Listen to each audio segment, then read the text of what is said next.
tung tung tung tung sahur. Tralalero tralala.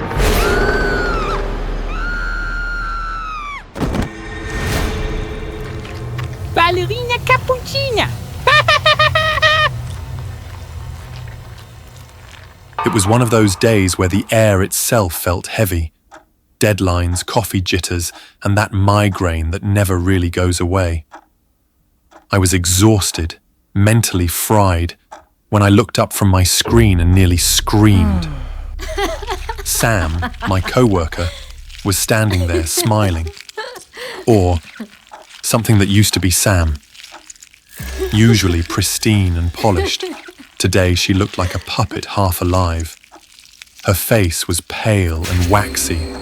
Her eyes were swallowed in deep, dark rings, and her forehead swollen, as if something inside was pressing outward. Hello, tralalero, tralala? She chirped in a sing-song voice that didn't belong to her. I blinked, startled. What? She giggled, her expression twitching between joy and emptiness. Oh, you're such a fossil. Haven't you seen the brain rot universe? It's trending on TikTok. What's it about? I asked. She tilted his head.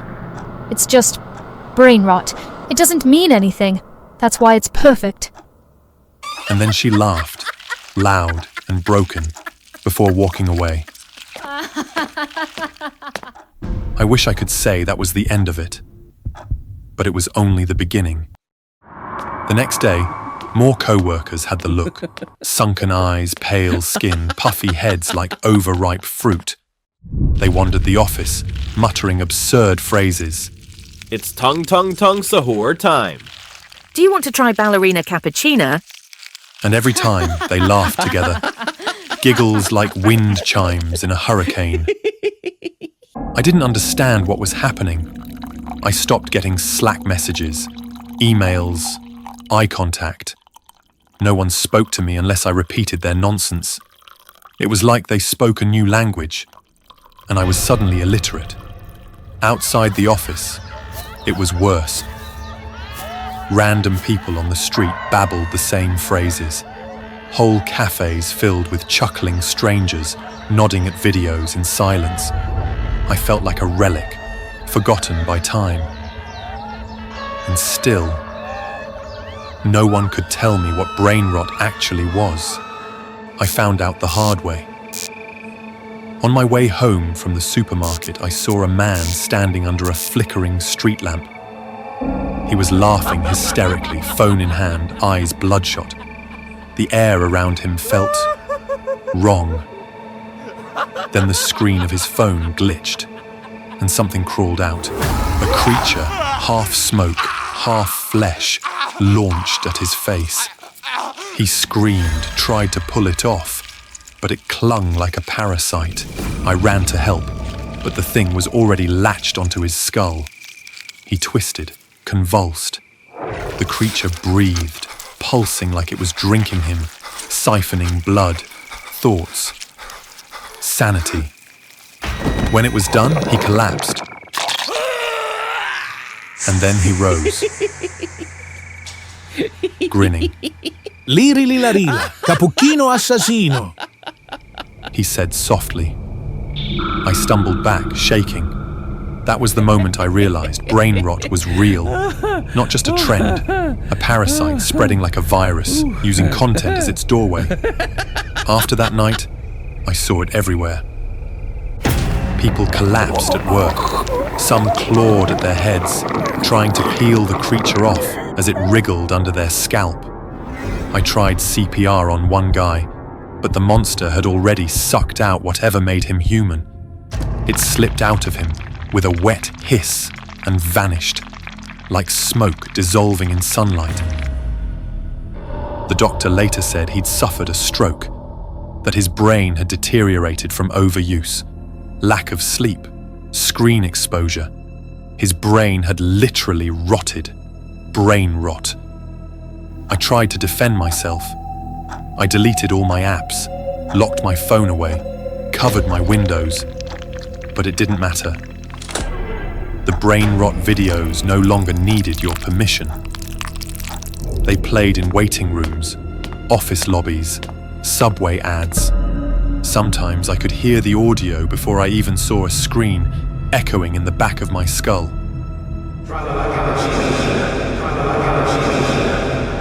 Even without looking, I could feel the presence. I fought them off for days. I saw the creatures, swatted them away when they tried to leap at me. But no matter how many I escaped, they just kept multiplying. They were evolving, feeding, and growing bigger. One day, I was surrounded, cornered in an alleyway behind the office, flanked by people I once knew, now brainwashed shells of themselves. Their eyes bulged, their skin sagged like wet cloth, but their mouths, smiling, endlessly smiling. They spoke in unison. Do you want to try ballerina cappuccino? Tra-la-la, tra-la-la, saha time. I covered my ears, shut my eyes. Didn't work. They grabbed me, held me down. I felt fingers pry my eyelids open. Someone shoved a phone inches from my face. The screen flickered. I screamed. Too late. It came. The creature tore through the screen like a riptide and latched onto my face. It was sticky and hot, like liquid panic, forcing itself through my skin, drilling into my skull. I writhed. They held me tighter. The audio looped. The images flashed. Bright, dumb colors and deformed faces dancing over meaningless music. It was torture. It was hollow. And then, something shifted. I stopped fighting. Suddenly it felt nice, light, funny. The sounds weren't meaningless anymore. They were funny. I smiled, I giggled. Do din din din din do. I felt the rocks settle into my brain like a warm bath. The pain vanished. Everything made sense now. Ballerina cappuccino. Tralalero tralala. I looked up at the others, my new family, and we laughed together. And now I see you. You're still watching, aren't you? Go ahead. Scroll down. Just once more. Let brain rot in.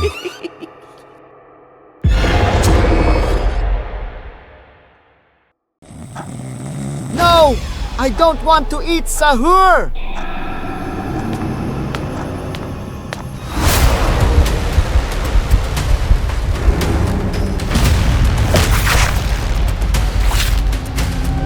Tun tun tun sahur. Share this with friends who don't eat sahur. I remember the TikTok. It was meant to be a joke. It had millions of views. Millions. I wanted that for my channel. Anato 6. So I booked my flight to Indonesia. We picked a narrow alley in Yogyakarta. Quiet, grimy, lit only by the dim orange of half-working street lamps. I hired a local actor to wear a ridiculous costume I designed. Exaggerated limbs, painted mask, cartoonish bat. Locals warned us. One old man stared us down, muttered something in Bahasa that I barely caught. Jangan main-main. Itu bukan untuk lelucon. My fixer translated, eyes low. He said, "Don't play with what you don't understand." We laughed. Come on, it's just a meme. I even shouted down the alley, arms raised. If the real Tung Tung Sahur is out there, come on, show yourself, give us a scare. We laid out a full spread. Nasi lemak, beef rendang, sweet tea. Everything framed perfectly under our soft lights. The plan was simple. I'd pretend to sleep on a mat while our actor banged a drum 3 times off screen. Tongue, tongue, tongue. I don't respond. Then, on the 4th beat, he storms in, smacks me with the bat, shoves food in my mouth and dances to the audio. Tung tung tung tung tung tung tung tung tung sahur. A terrifying anomaly that only appears during sahur We hit record. The first takes were hilarious, until they weren't. On the final shot, just after our actor finished his bit and stepped off camera, tongue, a fourth drum beat, but no one was supposed to hit it yet. I sat up. Who did that? No answer. Our cameraman, Buddy, chuckled, unsure. Wasn't me. Then tongue, two more. But this sound wasn't part of our gear. It was deeper, wetter, like something rotting was vibrating inside the drumhead. Then, tongue, the fourth. The lights blew out, street lamps dimmed to a dying ember, and something stood behind the feast.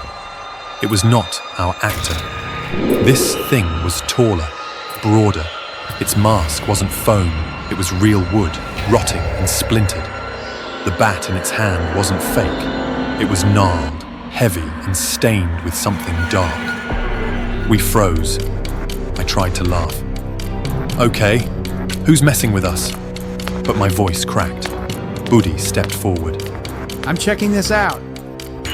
He reached for the mask. The thing moved like lightning. Crack. The bat dropped onto his head. His skull collapsed like an eggshell. Blood sprayed across the table. Then came the screaming. We ran, split down different alleys, stumbling through tight corridors and flickering shadows. Behind me, tongue, a slow beat. Then ahead, tongue. It didn't run, it didn't need to. It knew the alleys better than us. It herded us. One by one, my team vanished. I heard Nia's voice, our assistant, crying, choking, then crack. I ducked into a mushola, a small neighborhood prayer room. Inside, an old man sat cross-legged, whispering prayers. He didn't look up. You brought it here. You mocked the Saho call. You summoned judgment. I begged him for help. You turned sacred rhythm into performance. And now you must face the consequences. You don't belong here. He said coldly. Run. I found an empty house a few doors down. Dead plants, cracked windows, something ancient in the dust. I locked the door, shoved a chair under the knob, collapsed in the corner. But then, tongue. I jolted awake. Tongue. No, please. Not again. Tongue. The third beat. Then the fourth. It stooped to pass through the doorway, impossibly tall, a towering silhouette that defied reason. Its mask was fractured, the broken pieces revealing dark, hollow voids beneath, pulsing hunger. Wake up and eat. I ran. It followed. Through the rotting house, smashing through walls like they were paper. I tripped, fell down a staircase, felt my shins snap. I crawled. It caught me. It didn't kill me. It broke me. One arm, then the other, legs next. It set me upright like a doll at the dinner table, the one we had prepared. You will not waste Saho. It hissed. It shoved cold rendang into my mouth. I gagged, vomited. It scooped it up, shoved it back in. You prepared this meal. It whispered. You will finish it. I don't know how long it went on. I chewed through the tears, through pain, through blood and bile. Because if I didn't, it beat me harder. Until the plate was clean, until the table was empty. And when it was satisfied, it stood, looked down on me, silent, then turned and vanished into the dark. I collapsed to the floor. Everything in me screamed. My stomach twisted, my limbs hung uselessly. But worse than the pain was what settled in my chest. Regret. Not for chasing the views, not for flying halfway around the world for a video, but for the blasphemy, for making a meme out of something sacred, for mocking what others revere, for turning ritual into spectacle, faith into content.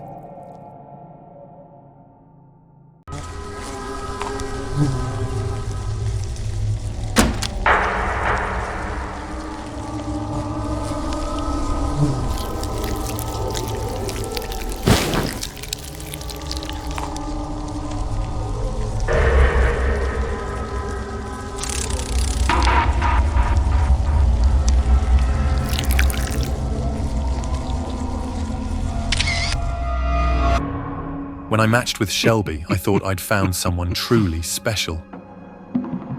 We met on a Bumby dating app, just your typical swipe right kind of place. Nothing about her profile screamed bug lover, which was a relief. See, I've always had a deep, gut-level fear of insects. Instant panic. Shelby seemed perfect, and after a week of talking, I was hooked. So, when she suggested we meet in person, I pushed my fear aside and said yes. It was just one irrational phobia after all. What could possibly go wrong? On our first date, Shelby brought along a companion. A Madagascar hissing cockroach that she introduced with a gentle smile. She stroked its shiny black-brown shell as though it were a kitten. This is Manny, she said, extending the roach towards me. I smiled, swallowing my surprise. A roach as a pet felt a little unconventional, but I couldn't deny her passion. She was different, unique, and I was intrigued. I like roaches because when they crawl on my arms, they tickle me. She murmured, running her fingers down Manny's back. And when I hold them, they make me feel happy. Her smile widened and she tilted her head toward me. Want to try holding him? You might find it addictive. I tried not to let my discomfort show. Shelby was special, and if she found joy in these creatures, who was I to judge? Tentatively, I held out my hand, but before I could muster the courage, she retracted Manny with a knowing chuckle. Maybe later, she teased, her eyes sparkling. The evening flowed, and before I knew it, she was inviting me to her home. She said it was close by and, well, the night was young. I was curious, a little smitten, and before I could talk myself out of it, I agreed. Shelby's house was small and tucked away down a narrow, dark street. I followed her in, and the moment we stepped inside, I noticed something peculiar. At first, I couldn't tell what it was, but then I saw movement. A large shadow shifting near the floor. I blinked, thinking I must have imagined it. Don't worry, Shelby whispered, her voice soft and calm. They're just a little excited. They've been waiting to meet you. As my eyes adjusted, I saw them. Cockroaches. Massive cockroaches, each nearly 3 feet tall, skittering across the floor.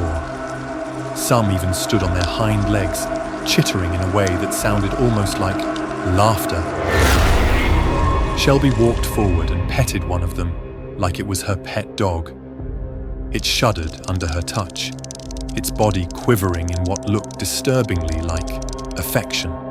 Say hello to my family, she said, looking over her shoulder at me, her eyes gleaming.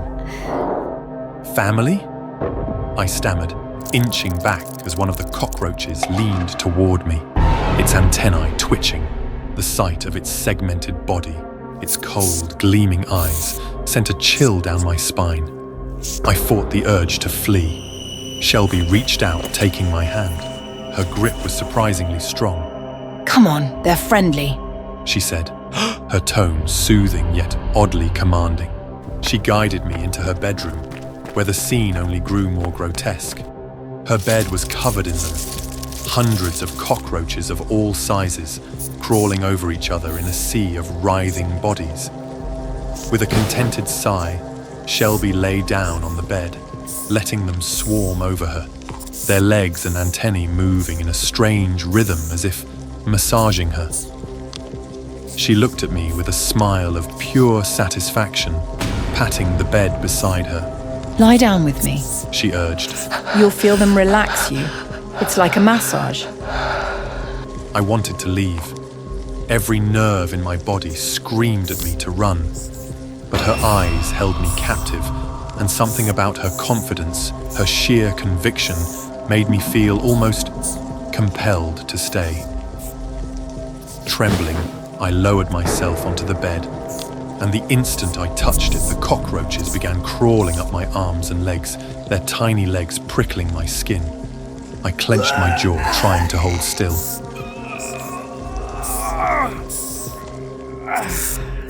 Shelby took my hand, her touch warm and reassuring. Just relax, she whispered. I took a shaky breath, attempting to let go of my revulsion, but just then, a cockroach launched itself from her shoulder, straight at my face. When I came to, I was no longer lying down. My arms were stretched above my head, bound tightly to the wall, my feet dangling off the floor. I tried to scream, but a sticky substance covered my mouth, muting my voice.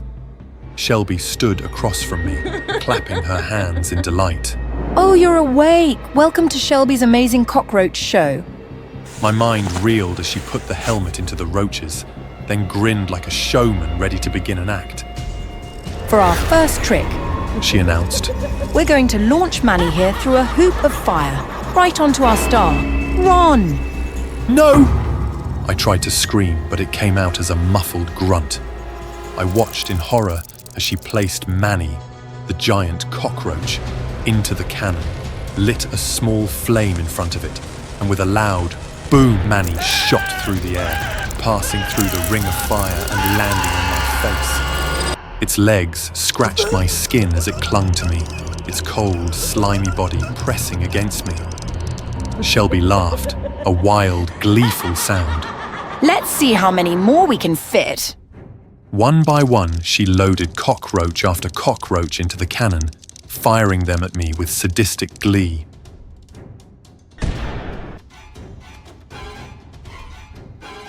They stuck to me, their bodies writhing and squirming, covering me from head to toe in a living, churning mass of shells and legs. I felt something sharp, a bite, followed by another. A strange warmth began spreading through me, a sickening, feverish heat that made my skin crawl even beneath the roaches. My vision blurred as Shelby's laughter filled the room, and a voice echoed in my head, repeating her words from earlier. Welcome to my family.